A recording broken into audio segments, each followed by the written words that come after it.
Hey, you're listening to the wrong podcast. Topics today include hacking, hoodwinks, and heroes. Wrong! What's wrong with you? What's wrong with y'all? What's wrong with you?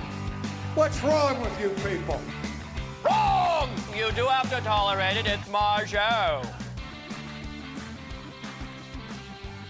Hi, I'm Tim. I'm here to talk about politics, culture, religion, sports, and anything else you're not allowed to talk about in polite company. Issue number 1! Stingray. I was watching this documentary on Netflix, and, I've got Netflix because of Stranger Things, and I just canceled it because I finished Stranger Things, but, still watching some stuff on there. I was watching this documentary. It's a series of stories. It's called Web of Make-Believe, and it's stories of people stealing and lying on the internet. And they had these 2 episodes that were super fascinating. They are about this guy named Daniel Rigmaiden. And he is like a stunning genius. That's the only thing I can say about him. That's false. Actually, I'll say a lot about him. But one of the things I want to say about him is he is just a stunning genius. I cannot believe how smart this guy is. It's terrifying, actually, how smart he is. You should be afraid that there are people this smart out in the world and that they're doing crime. Like, let me tell you about it first, and then you'll agree with me that this is stunning. So he's this guy who graduates from high school, moves out on his own because he doesn't have a good family life, and he decides he's going to crime. And he is college age, so he wants to take advantage of, he still wants to live the college lifestyle. So he lives near a university, pretends to be a university student, comes up with classes that he's attending and he finds out which professors are teaching them so that he can have friends and they all think he's really a student there and he can participate in all the, college hijinks. Meanwhile, he is hacking up the internet to great acclaim. And this is happening about 15 years ago. So all of the security protocols weren't quite in place, and they got in place because of him and other people. But he's one of the main people that they, started making you click the little thing that says, "Are you a robot?" So he learns from this other guy. There's these hacking forums, which seems crazy that you would go on a forum on the internet to talk about how to crime with other people in a public web forum, but they were doing it. And he's on there and he's really good at making fake IDs. Really, really good. Everybody asks him for fake IDs and he makes them and sends them out to other hackers and other people who are, stealing. Well, he learns from one of the guys there how to steal from the federal government via these lists of dead people. They're able to get these, this list, this database of recently deceased people that includes their name, address, and social security number. And he learns from this guy who's doing it by hand how to fill out an income tax form for a dead person and then have that money deposited not into a bank account, but into a prepaid debit card. Now, already I'm like, what the heck? You can have money deposited into a prepaid debit card? Yes, they figured out how to do it. And you can't do too much money and you can't withdraw too much money at a time. Otherwise, people will notice. So they've got, hundreds of debit cards and they're taking the max out of ATM machines that they can per day, like $200, sometimes up to $500. If they're lucky in Vegas, they can get up to $1,000 out of an ATM. Out of these prepaid debit cards. Well, Daniel, he's like, I'm not going to fill out all these income tax forms by hand. Instead, remember, he has no college degree. He has no formal training. He's self-taught in regards to what he's about to do.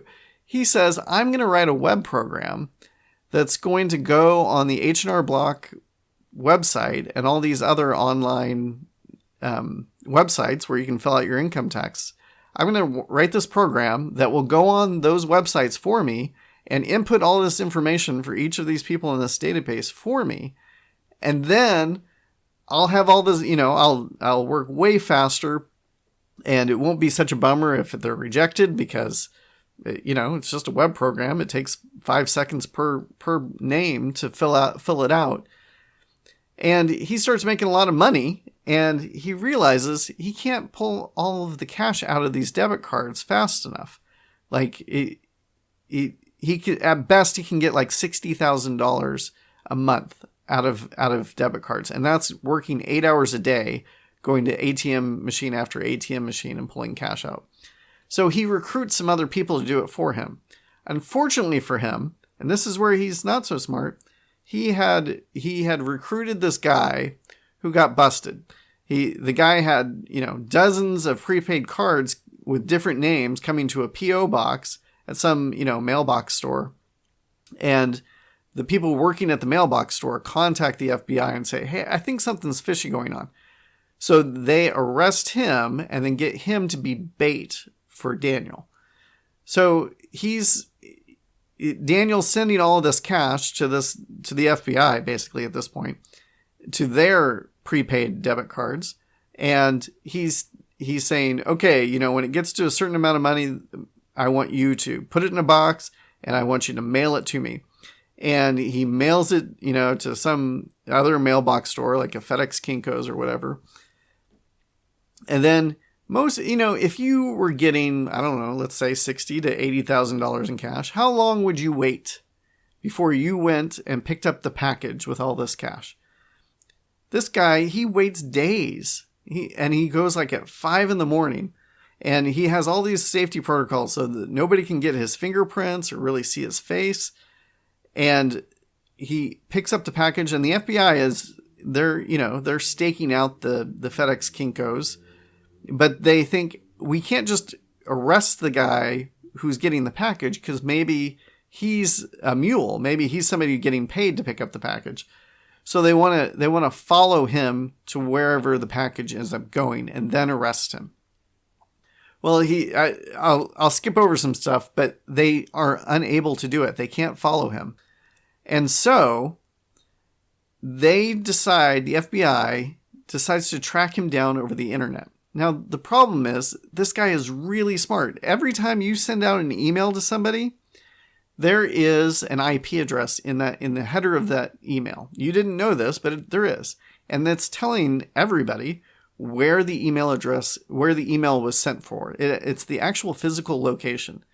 Now,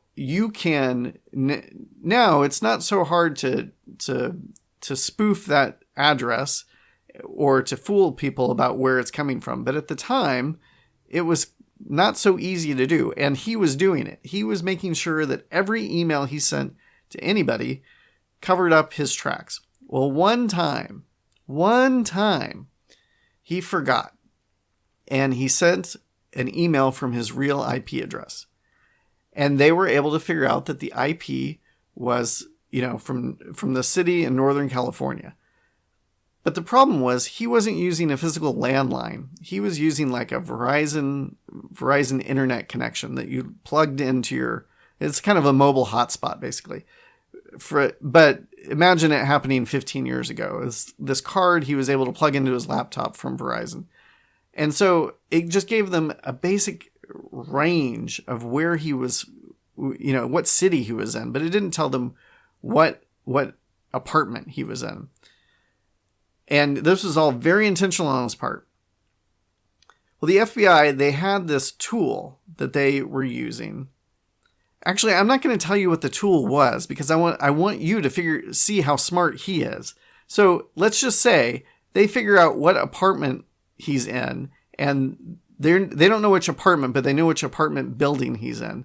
And he asked for more money, and so they have an FBI agent, at his apartment building. And they have people at the FedEx Kinko's, and they're going to track him down. He walks out of his apartment building, and he notices somebody following him. And it's the FBI agent. He didn't do a good job. And he tries to get away, but the FBI is able to wave down some cops, and they find him, and they arrest him. And they go into his his actual apartment, because the FBI agent actually saw which apartment he had walked out of. They had a warrant, okay? They didn't know exactly where he was, what his name was, anything about him, but they were able to get a warrant for his behavior. And so they were able to go into his apartment. His laptop was still on. They get all the information about how he's doing this and what he's doing and who he's stealing from and who's working with him. And he goes to jail. And he is going to go to jail for between 15 and 20 years, probably. And he's waiting, and he's talking to the other inmates about what's going to happen. And they say, well, you're going to get a public defender, but he's really not do much for you. And Daniel, he says, I'm not going to risk it with a public defender. I'm going to represent myself. Now, there's an old saying, whoever decides to be his own lawyer has a fool for a client. It's just not going to work out. You are not going to do a good job. You don't know enough about being a lawyer to be your own lawyer. But he says, no, I know more about this situation than anybody, and I don't trust the public defender to fight for me hard enough, so I'm going to defend myself. And the reason he did this is because he felt like the FBI had cheated him. They had cheated, and he didn't think it was fair that he was arrested. And you're like, come on, dude, you were stealing millions of dollars. How can you say it wasn't fair? Maybe it wasn't millions, hundreds of thousands of dollars. How can you say it wasn't fair? They caught you. You're busted. Just live up to it. He's like, no, they shouldn't have been able to find me. And so he starts thinking how did they find me? What must they have done to figure out where I was, where my apartment was? It shouldn't have been possible for them to do that. What they must have done is they must have set up a fake cell phone tower and put it in a truck and drove it all over the city and looked to see if my IP address ever registered in that truck, in that fake cell phone tower. And then if they could get it, the more and more the IP address showed up on that fake cell phone tower in that truck, that told them, hey, he must be around here somewhere. And they were able to get it down to just one apartment building. And he starts requesting documents, and he's got, if the government when they arrest you, they have to turn over all their evidence. And he's asking for anything about how they were tracing his IP address. And they're sending him boxes and boxes and boxes of stuff. Now, it's not just the FBI who's looking for him. It's also the Secret Service and the post office. They've all arrested him because he's committed, postal fraud and counterfeiting. So he's getting resources from all of these agencies. And in one email between the post office and the FBI, a postal inspector says a Stingray device was used. Just one time it was mentioned. And he sees that and he's like, Stingray device? And so he starts asking for all of the information about Stingray devices. And eventually he's given the brochure from the manufacturer about this secret device that nobody knows about. Nobody knows about it. It's not public knowledge, but because of the rules about evidence, they have to give him all of the information about this device. And sure enough, he nails it. He's hand drawing things about how they might have done this, and his hand drawings are almost exactly like the figures in this brochure for this device that the FBI was using. So, here's the problem with that device. There's this thing called the Fourth Amendment.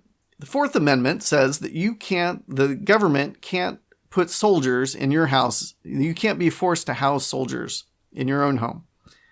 And the Fourth Amendment has been broadened to mean that you need a warrant to go into somebody's house. The police can't just walk in anytime they want and get evidence they want. A judge has to say, yes, you can go in there. Now, the FBI had a warrant on Daniel Rigmaiden. A judge said, yep, it was really broad. You can get any information coming from this guy's computer, and you can go into his apartment wherever it is. That is fine. What Rigmaiden pointed out to a judge was, yes, you had a warrant against me, but your device was violating the privacy of hundreds of thousands of people around me whose devices were accidentally logging into this FBI surveillance truck that they didn't know about, and you didn't have a warrant on them. And, you know, the government's got they've got a whole stack of attorneys, a whole slew of prosecutors. They're bringing in the big guns from all over the country to get this guy. And Rigmaiden is just there by himself. No college diploma, much less a law degree. And they are up against it. They're like, this guy is making great legal arguments. Like, you cannot tell the difference between his arguments and professional attorneys. Eventually, a judge says, you know what? They had a warrant against you. It's a valid warrant. You're done. You're convicted.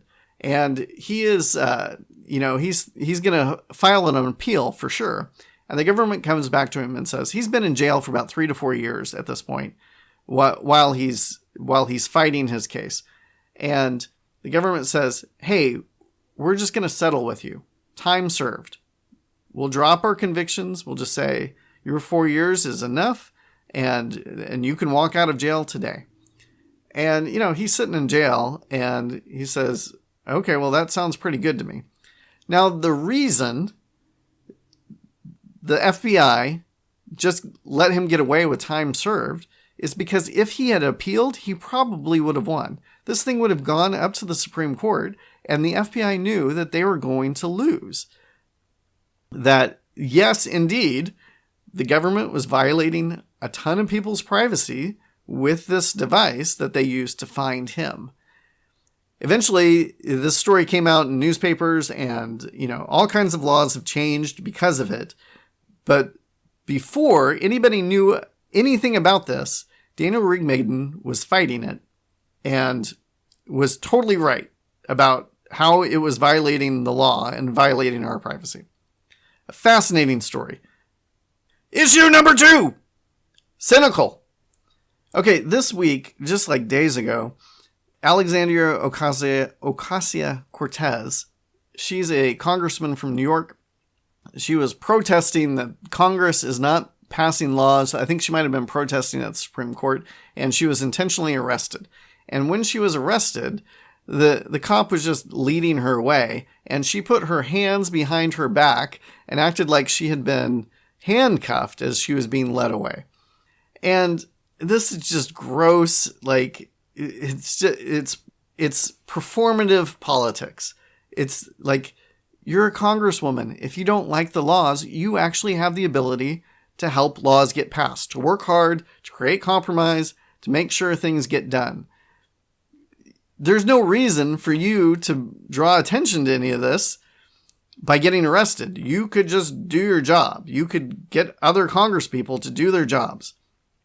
And then to put your hands behind her back, just gross and silly and totally performative.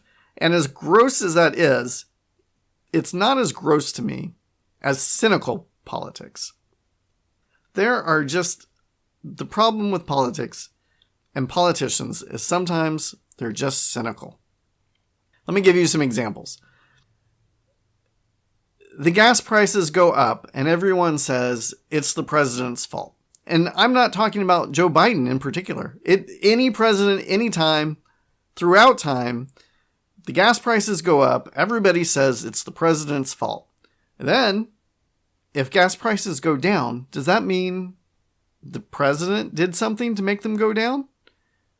Well, if he did, we're not going to give him credit for it. Like, nobody's saying, hooray, Joe Biden, gas prices are falling. It's just gross, it's cynical, it happens on both sides. Gas prices they're really complicated. There's a lot of reasons they go up. There's a lot of reasons they go down. The president has some impact on it, for sure. But he doesn't control the price of gas. And what's kind of funny about the price of gas, let me just say this, is it's the price that everybody's most concerned about across every demographic in the country. And it probably has something to do with that price being on giant signs on every corner in the country. Like, maybe we need giant signs that tell us how much the price of bacon is. Wouldn't that be nice? Giant signs that tell us how much movie theater popcorn is. Wouldn't that be good? Like, we could all get really invested in those things too. So, no, gas prices are not the president's fault, and they are not, whether they go up or down, not the president.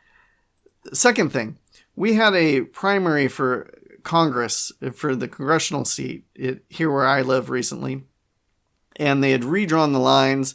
So I'm in a new district now, and a sitting congresswoman, a Republican congresswoman, was running for this new district that I'm now in. And it's a primary, and she was going up against this city councilman from another local city. And he had just run for Congress 2 years ago when it was a different district. And this guy, the congresswoman, the sitting congresswoman, she's rather moderate. Like, that's how she was able to actually get elected in this last election. She's a Republican, but she's moderate by comparison. The guy she was in a primary against, he's a total Trump guy. Like, yes, the election was stolen, like, on a 0 to 100 scale of conservatism, he's up in the upper 90s, okay? He's super conservative. Like, he thinks the election was stolen. Like, that tells you something about how committed he is to right-wing politics. Well, the sitting congresswoman, she starts sending out all these ads about what a liberal he is, and sending, putting up photos of him with Nancy Pelosi and Joe Biden.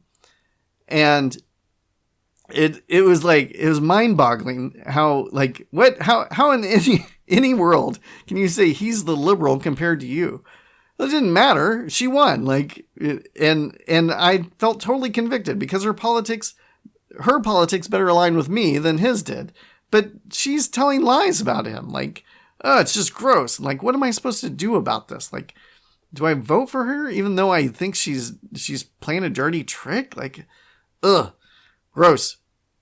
Okay, there's this other thing. There's all these, the January 6th commission is, subpoenaing people, and this happens in other venues as well, not just with the January 6th commission. And I'm really impressed with the January 6th commission. I'm glad for what they're doing. I'm glad to be learning all of these things that they're exposing. We have this thing called the Fifth Amendment in the United States. That means you do not have to be forced to testify against yourself.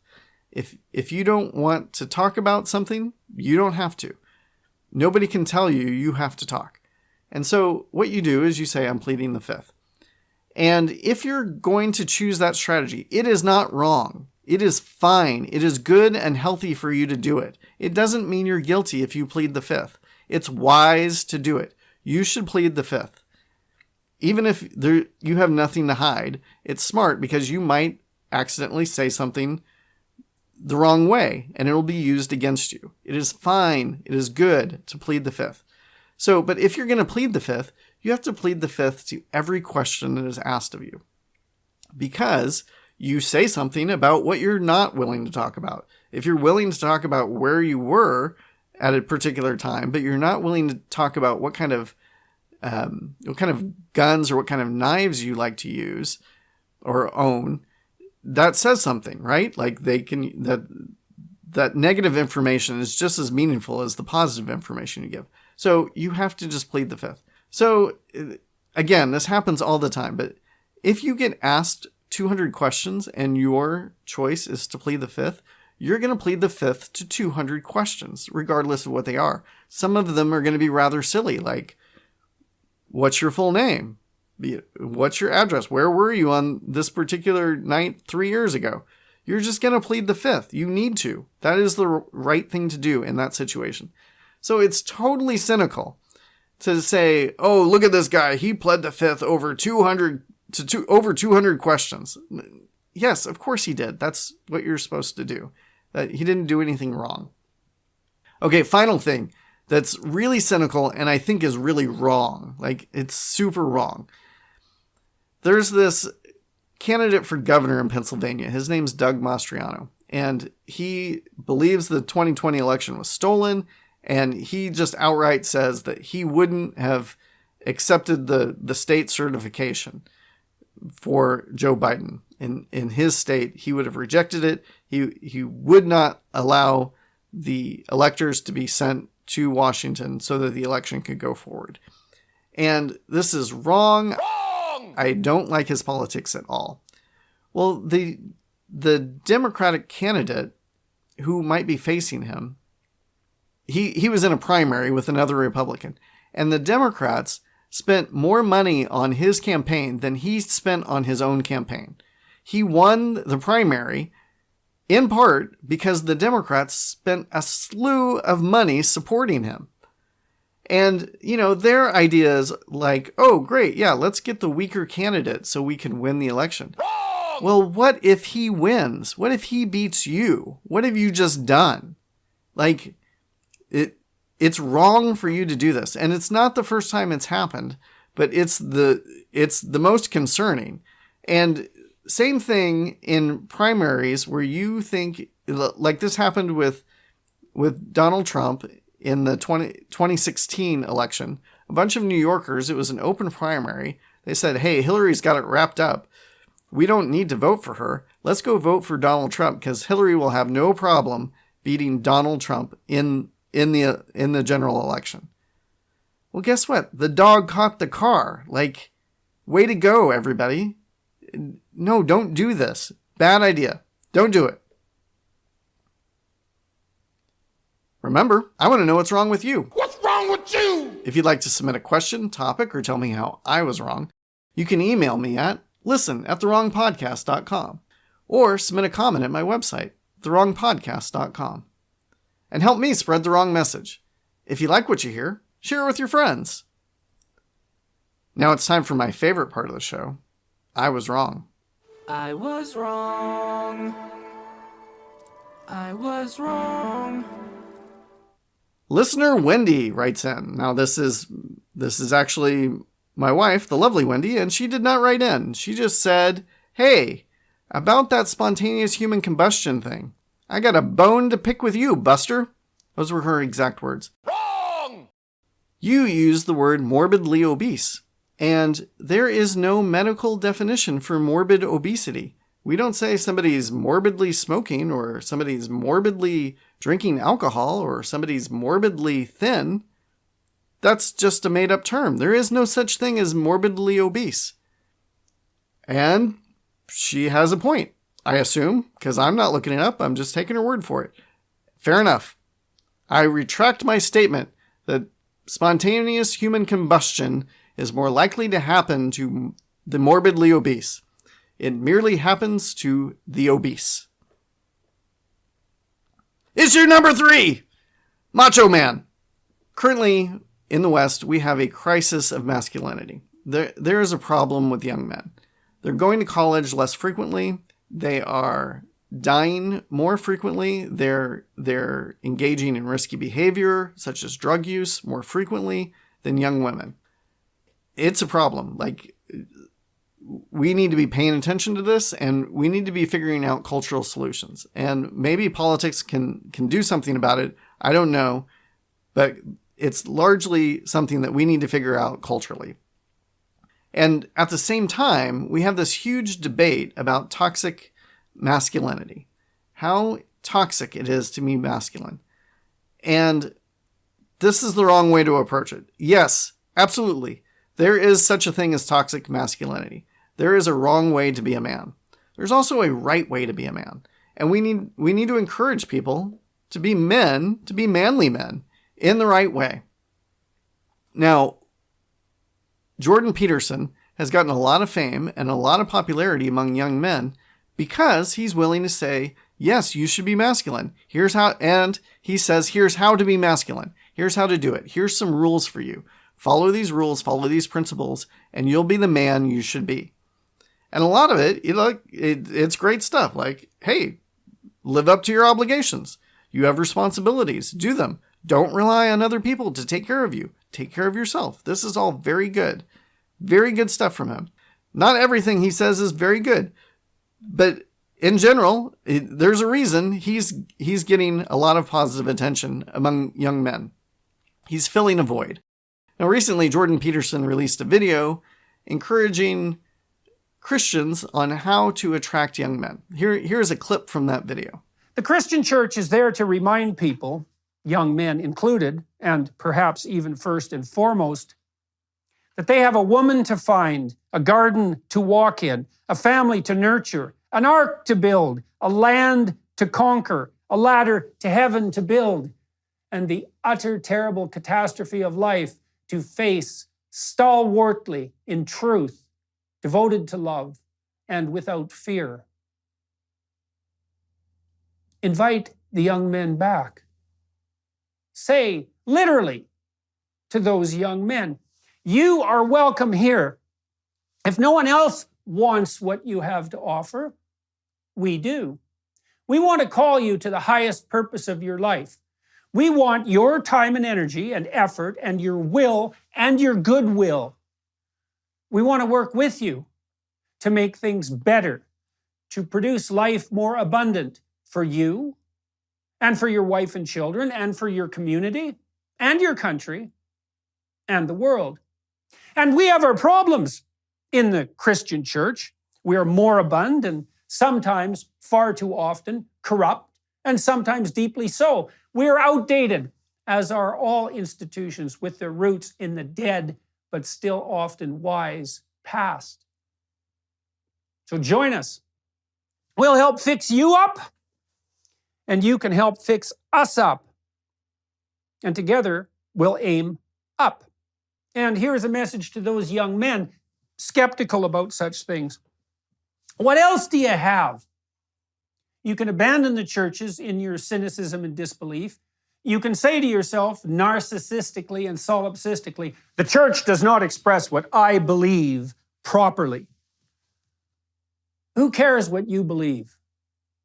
Why is this about you? Do you even want it to be about you? What if it was about others? What if it was about your duty to the past and to the broader community that surrounds you in the present?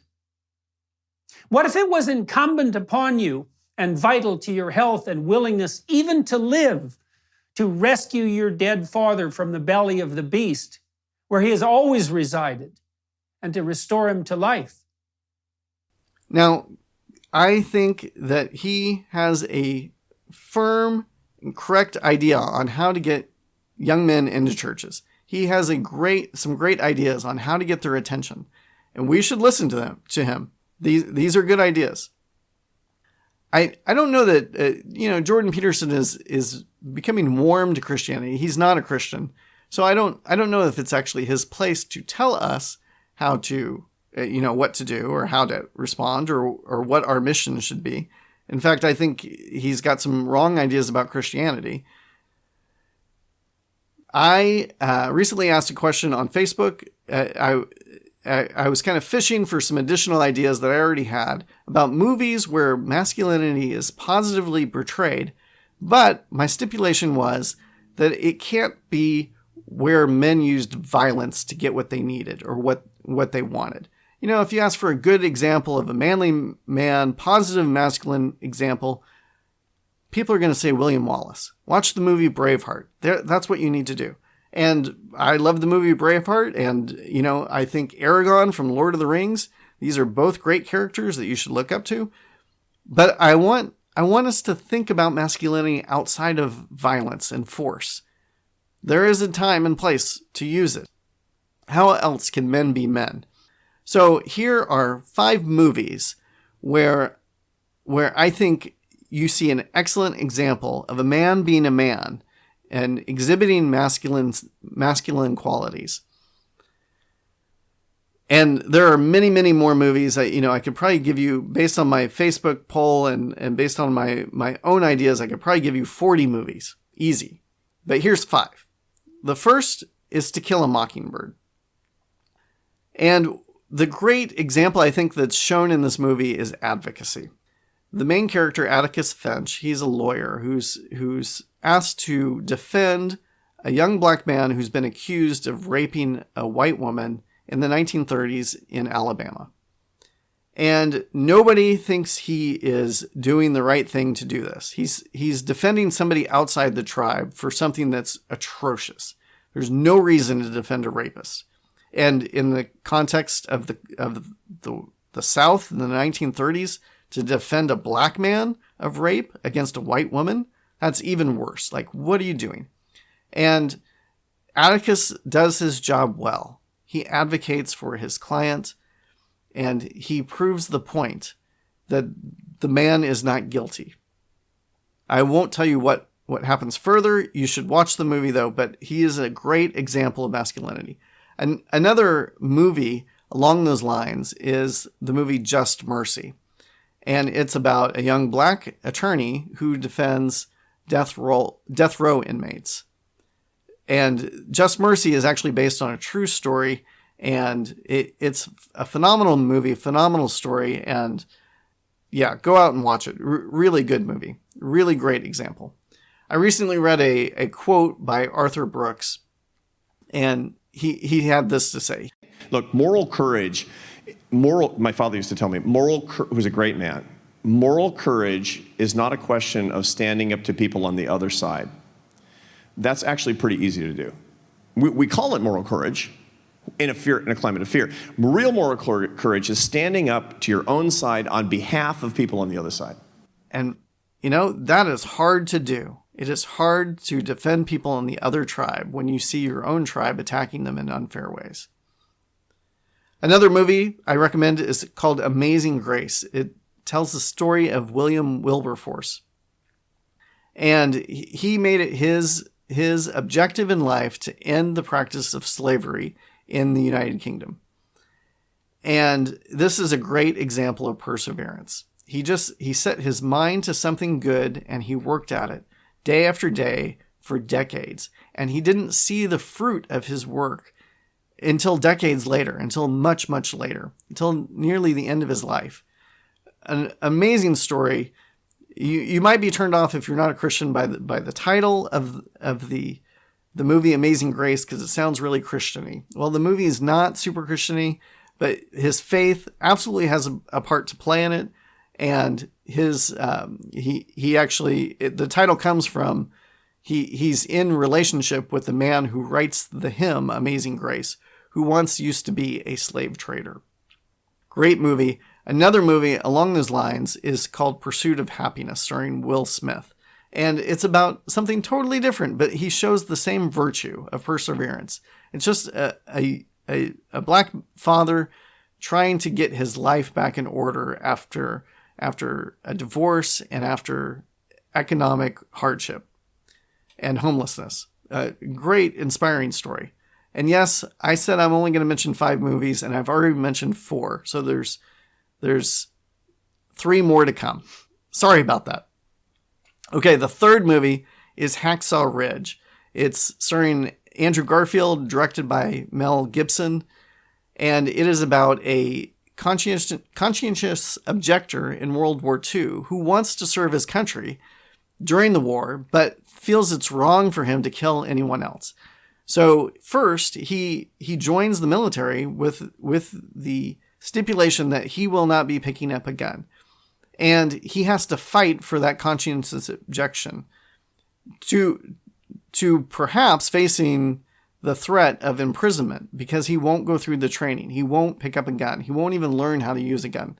He gets trained to be a medic. He wins his case with the Army. They agree that he's doing the right thing, and that he's honoring his commitment to the Army, even though he won't learn to use a weapon. He gets sent into the Pacific War Zone, and he is in a battle where the Japanese are just destroying American troops on what the American Army calls Hacksaw Ridge.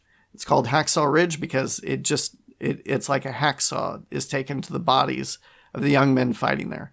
It's at the top of a cliff, and machine guns are just mowing people down. And he chooses to stay on top of the ridge and find victims who are bleeding to death, who are severely wounded and get them to the edge of the cliff and lower them down the cliff one by one. And he does this over and over and over again. Amazing true story. I highly recommend it. I need to tell you it's rated R. It's a Mel Gibson movie, so blood is present. It is gory. He doesn't spare you the realities of warfare. But if you're able to watch that kind of movie, I highly recommend this movie. I really wanted to stand up and cheer for this character at certain moments of the movie. Just an amazing movie. The fourth movie, yes, the fourth out of 5 or 7, your choice, is called The Martian.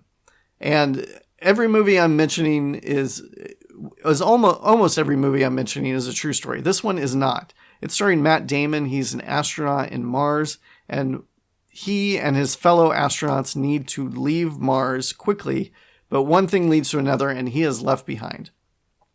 And he has to make the best of what he can to stay alive on Mars by himself. And this is a great example of resourcefulness. And there's many other movies that I could probably find that do this, that maybe some of them are true stories.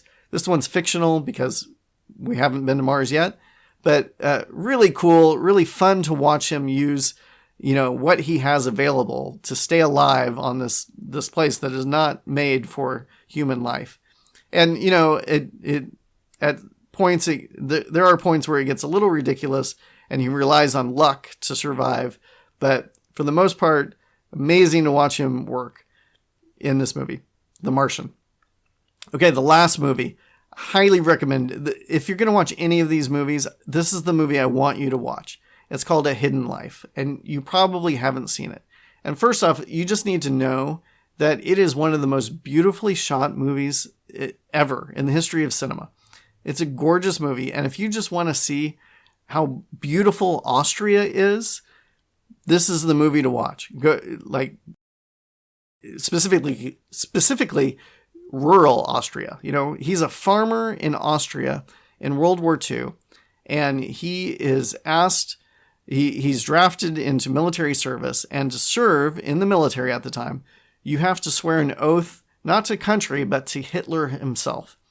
And he says, I can't do it. I cannot swear this oath to Hitler. It would be wrong for me to do it.